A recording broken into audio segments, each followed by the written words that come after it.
Estamos enlazados y lo agradecemos mucho con Manuel del Moral Dávila. Él es consultor en materia de transportes y profesor de la Universidad Iberoamericana.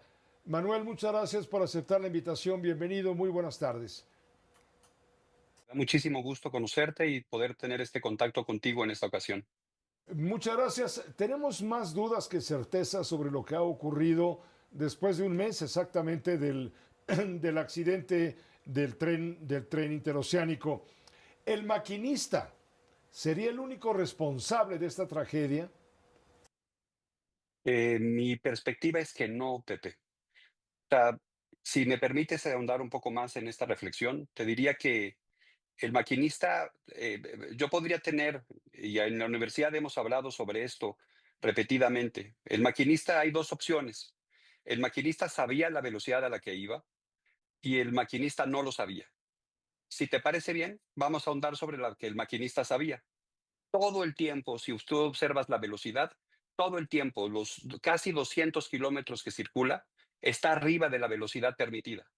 Todo el tiempo. Me llama muchísimo la atención que eso pudiera ser. Ese gráfico que tú tienes es un gráfico muy claro, porque ese gráfico de alguna manera refleja que en ese contexto, de alguna manera estamos arriba, digamos, estos tramos. Y en los tramos de mayor pendiente tenemos una altura mucho mayor de lo que debería corresponder. Si es así y el conductor sabía, la gran pregunta no es esa. La pregunta es, ¿y el centro de control? ¿Y el centro de aviso y de atención con el conductor? Aquel que le avisa consistentemente en dónde están las condiciones, qué está lo que está sucediendo, cuál es la velocidad en la que está, qué sucedió con él. Esa es la primera pregunta. O sea, es decir, en esas preguntas de los muchos porqués, yo te diría que si el conductor lo sabía, ¿por qué no hay alguien que está atrás que le sustenta que no puede, que no lo tiene, que en un momento determinado está sucediendo arriba de la velocidad todo lo que representa la operación, lo cual, por supuesto, no existe. No hay momento que alguien controle la velocidad, ni hay un grupo de apoyo que termina reconociendo, aunque las señales eran relativamente claras. Déjame entonces revisar la segunda opción, Pepe. La segunda opción es que el conductor no sabía. Y hay dos perspectivas que a mí me parece como importantes a considerar. El conductor no sabía porque los controles, porque los mandos no estaban completamente claros. Y eso también me parece que es un tema que puede ser muy grave porque habla de mantenimiento, de eficiencias o todo lo demás. Él no tenía el control sobre la velocidad. Pero también hay una parte que nosotros en la universidad hemos estado empezando a dilucidar y obviamente que estamos esperando que nos digan un poco más sobre eso. Hay cosas, por ejemplo, que son muy notables, especialmente en los tramos en los que son líneas rectas que en realidad podría tener la velocidad. Si tú esa curva que has colocado, por ejemplo, con esa velocidad que reconoces, la divides entre 1.6, vas a encontrar que el conductor está dentro de los parámetros definidos. Y aunque parece muy simple lo que voy a decir, mi enorme preocupación es que el conductor en su cabeza estaba a 50 kilómetros por hora, pero en realidad estaba a 80 kilómetros por hora.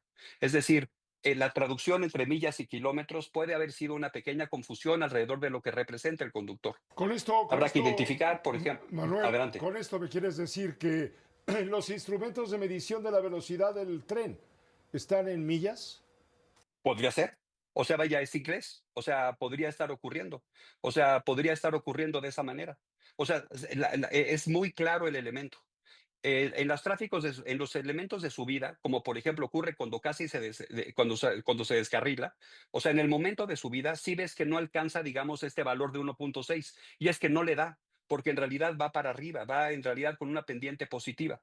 Y entonces, si tú defines, por ejemplo, las velocidades en el último, el tren en el momento más alto de velocidad, la parte más alta, como estaba en el gráfico que tú has colocado, tiene una velocidad de 110, 111, es lo máximo que en realidad tiene.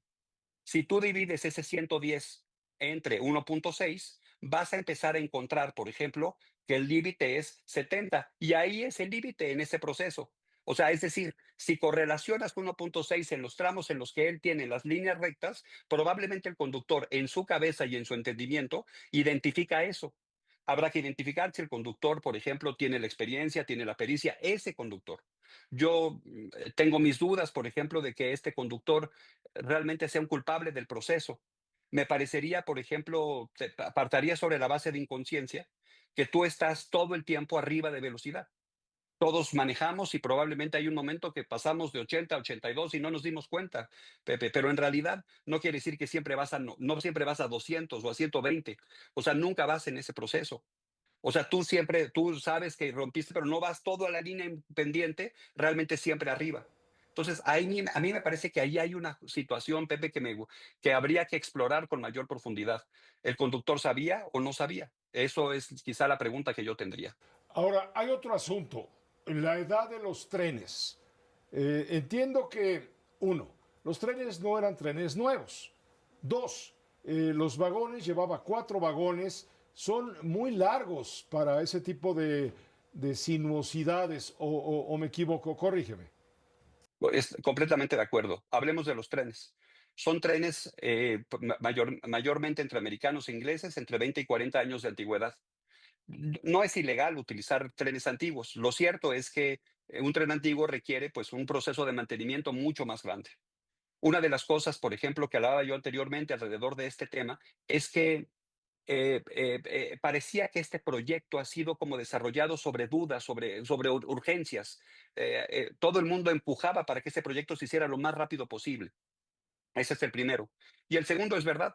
O sea, vaya, los vagones son muy altos para el radio de curvatura que tiene.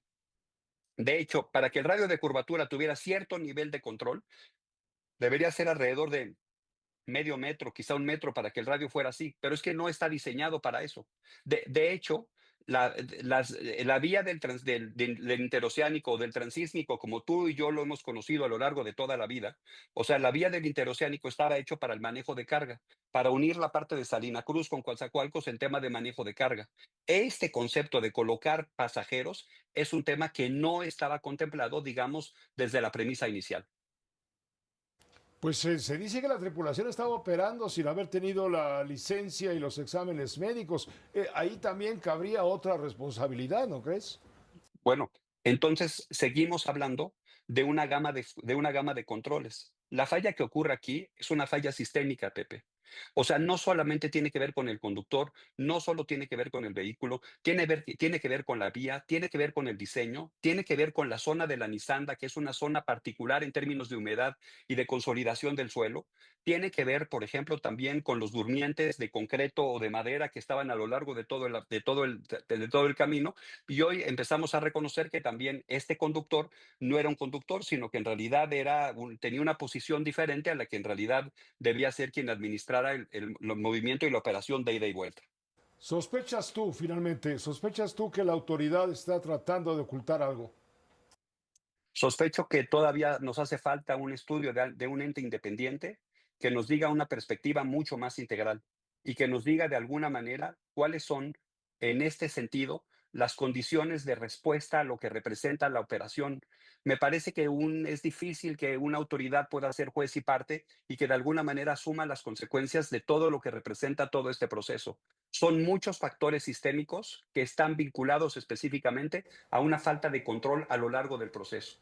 Una auditoría independiente nos daría a los ciudadanos mucho más seguridad y tranquilidad.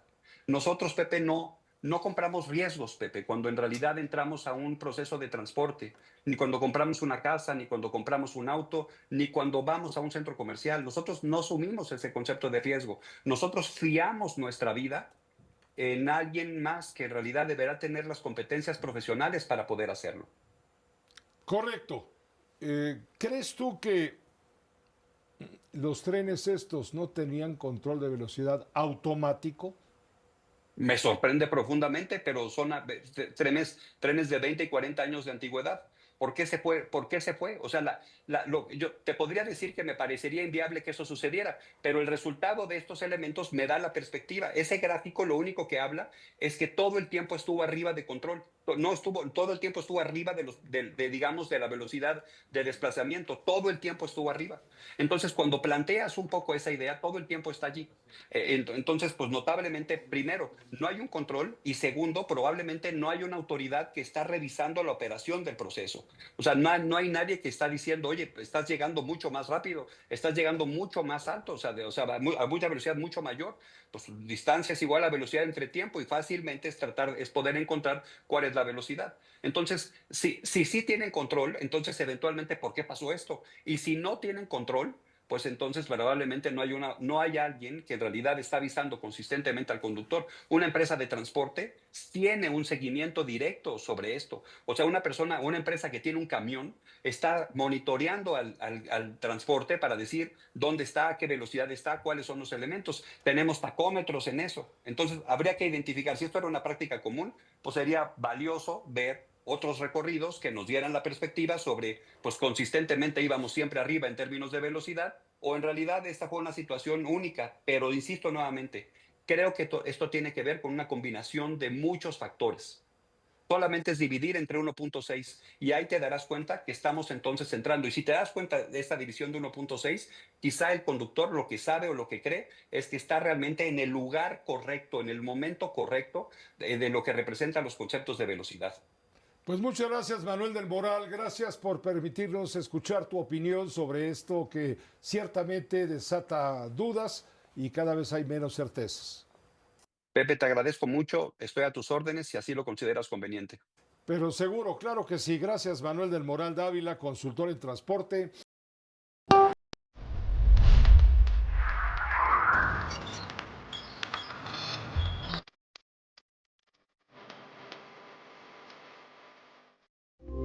Esta fue una producción de Grupo Fórmula. Encuentra más contenido como este en radioformula.mx.